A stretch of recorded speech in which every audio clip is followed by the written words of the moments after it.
Itinuturing ni Richard Gutierrez na isang malaking hamon ang pagpasok ng kanilang serye sa Blood vs. Duty sa primetime time slot na 8 p.m. simula April 6. Ito ang parehong oras na matagal ng pinangungunahan ng FPJ Batang Quiapo. Kaya hindi may kakaila ang pressure na kaakibat ng kanilang pagpasok sa naturang oras.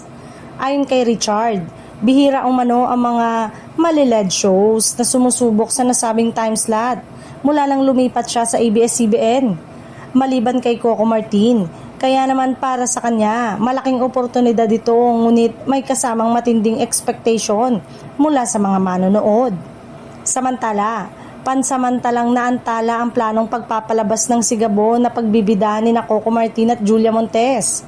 Dahil dito, ipinalit muna ang daalibay ni Kim Chiu at Paulo Avellino bago ito ibinalik sa orihinal nitong time slot upang bigyang daan ang bagong serye. Ibinahagi rin ni Gerald Anderson na ang naging karanasan niya sa pakikipagtambal kay Richard. Ayon sa kanya, kakaiba ang energy ng aktor lalo na sa mga fight scene, kung saan kahit maghapon silang naghahabulan at nag-aaksyon ay nananatiling mataas ang enerhiya nito.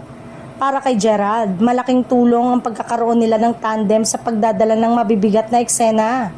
Dagdag pa niya, naging mas magaan ang trabaho dahil hindi na niya kailangang akuing mag-isa ang bigat ng serye kumpara sa kanyang nakaraang proyekto.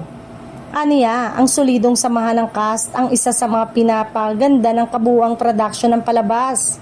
Para naman kay Bella Padilla, naggumanap bilang investigative agent na si Lara Angeles. Punong-puno ng aksyon at mabilis ang takbo ng kwento ng serye.